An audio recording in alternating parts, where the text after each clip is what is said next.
Imagine this.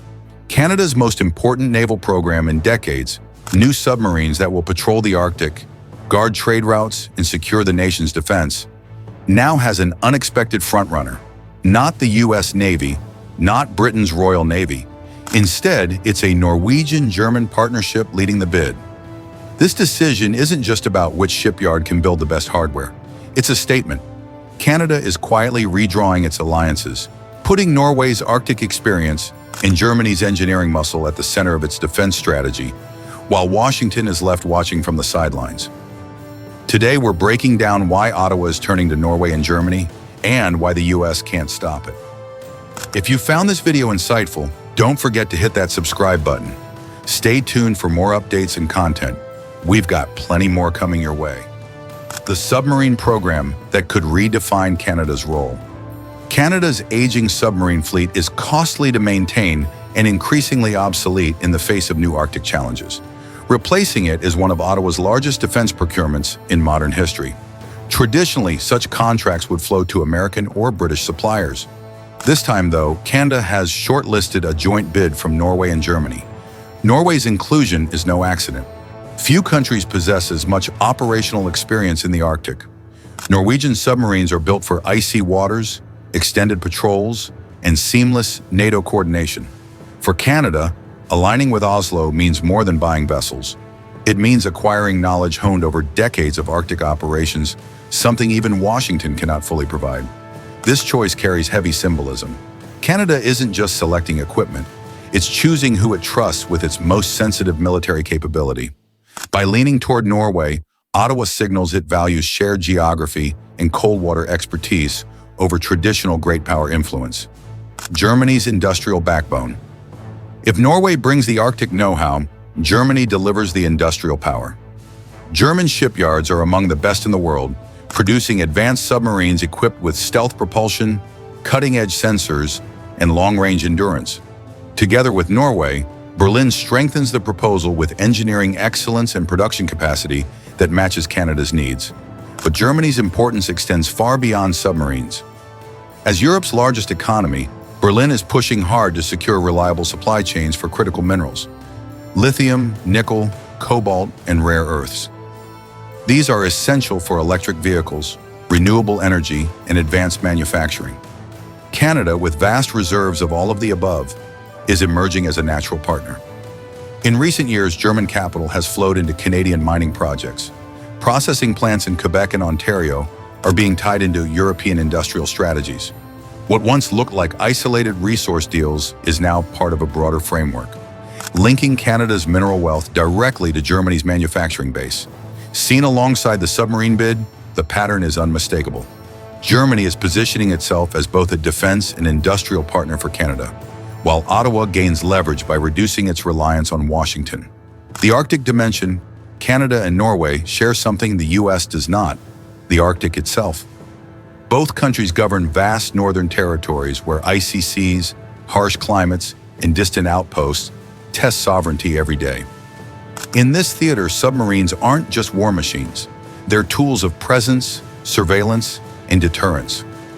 Norway has mastered the art of Arctic naval doctrine, investing in submarines built for silence, resilience, and long deployments.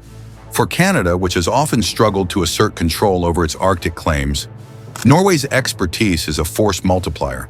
The partnership extends beyond defense. As climate change melts ice and opens new sea lanes, Canada and Norway see both opportunity and risk. Coordinated patrols, environmental monitoring, and infrastructure planning could help shape the rules of the Arctic before Russia or China do. For Washington, this creates an awkward dilemma. The US insists on treating the Northwest Passage as an international waterway. Ottawa rejects this, calling it internal waters. By deepening cooperation with Norway, Canada gains allies in defending its position. Mark Carney's strategic layering. At the center of this pivot is Mark Carney, the former central banker turned political heavyweight. Carney has long argued that defense procurement must be integrated with resource and industrial strategy. The Norwegian-German bid proves his theory in action. In Carney's vision, a submarine contract isn't just about who can deliver hardware the fastest.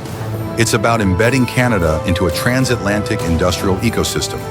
By tying procurement to mineral deals, energy swaps, and infrastructure financing, Canada creates a web of interdependence too strong to unravel. For Berlin, that means access to minerals. For Oslo, it means Arctic and energy collaboration. For Ottawa, it means leverage and independence. Critical minerals. The new oil Canada's lithium in Ontario, nickel in Manitoba, and rare earths in Quebec are all in high demand for future industries. Historically, much of this output flowed south to U.S. buyers, but today Germany is stepping in directly. Partnerships are forming at every level, from exploration to processing and recycling. German firms are collaborating with Canadian companies to secure supply chains for rare earth magnets, the building blocks of EVs, wind turbines, and even advanced defense systems. For Ottawa, embedding Berlin into its mining sector guarantees long-term demand, fresh investment, and diversification. For Germany, it's a lifeline away from China's mineral dominance. And for Norway, though not a mineral power, the change strengthens its energy export market as Europe accelerates its clean energy transition. Energy and LNG swaps minerals may power the future, but energy remains the present. With Europe scrambling to replace Russian gas, Norway has become the continent's top supplier. Canada, though constrained by export infrastructure, is exploring ways to integrate more directly into this lifeline. Options include LNG swaps, Canada supplies Asia, freeing US and Norwegian gas for Europe, or investments in new terminals and pipelines that could eventually support transatlantic flows. Either way, the thinking in Ottawa is shifting. Energy exports to Europe are no longer unthinkable.